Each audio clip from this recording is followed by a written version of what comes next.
The big focus that I have, as you point out, as a congressional watcher, is the impact that this has on what's happening in actual DC. These guys are in Mar-a-Lago. The president has eschewed most of the Senate and the House on foreign policy matters. So when I think of the Russia-Ukraine negotiations, whether it's the 28-point plan from Russia's side or this new 20-point plan from the Ukraine side, it's really about whether or not the Senate forces the president to act to bring this to an end by imposing this sanctions package that they've been wanting to pass for almost 10 straight months now, if not more than that.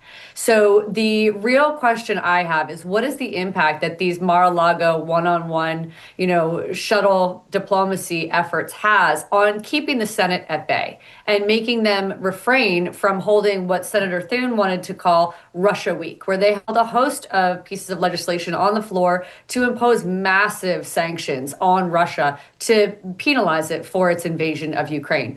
As long as the president is engaging with Ukraine and Russia the way that he is, he can give them the Heisman and say, please don't bring this bill up to the floor. We know he doesn't want it to pass. He doesn't want it to come to the floor for a vote, regardless of what he might say in public. He's successfully held a number of events throughout the year, even imposing sanctions on India, for example, to keep the Senate at bay. And that's really the trade-off as DC sees it. As long as the president's operating on this in Mar-a-Lago, they can't vote on it on the Senate floor. Yeah, it's like Mar-a-Lago is sort of the first line of defense for the president on a lot of these topics. I know that Israeli Prime Minister Netanyahu is going to meet with Trump today in Mar-a-Lago at 1 p.m. Eastern. Do we expect anything to come from that? What might come from that meeting?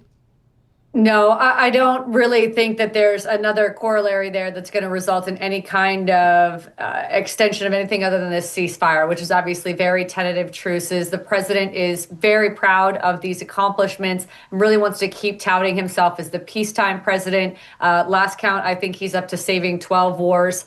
So I think that narrative really suits the president, particularly as you consider the fact that Congress is the least effective it has been in decades, if not history, this last congressional year. They passed one major piece of legislation, which was $3.5 trillion deficit increasing, one big, beautiful bill. So that's the one thing that they got done. I do not expect a second reconciliation bill to pass next year. So talking about foreign policy achievements, whether it's in the Ukraine or in the Gaza Strip, is what the president is going to prioritize, especially as his tariffs remain under threat by the Supreme Court. So we do come back to business here next week here. Give us a sense of how this potential next government shutdown may play out. What do we need to focus on, Henrietta? Yeah, you really want to focus on leadership right now and what they are saying. Chuck Schumer, the leader of the Democrats in the Senate side, is saying that he does not think that the shutdown is necessary. He believes that Democrats proved their point in the October-November shutdown, which lasted 45 days, resulted in the first lapse of employment data that we've seen going back to the 1940s. All that was really about keeping attention on two issues: healthcare, which Democrats have been winning on since 2018, and on affordability, which the president has been sort of hamstrung around. We saw his speech a week or two ago on that prospect. And so as far as Democrats are concerned, they don't need a legislative win on this. They've already got the president on his back foot. And the Republicans going into next year's election are at a deficit on all the issues that voters care about most prominently, including the economy, inflation, prices, tariffs, affordability, and healthcare. And that will win you a midterm election. So that's really the priority of the minority party. And then the group that shuts down the government is always the minority party. So in this case, you want to focus on Chuck Schumer and whether or not he thinks a shutdown is a good idea. And he's telling us that it's not. Our odds are slightly elevated for me, but still a low 25%. I don't think we're going to see a shutdown going into February. Well, hopefully not. Soaring healthcare costs, though, we're still at the crux of all of this, right? Are we going to see any movement, do you think, for the American people?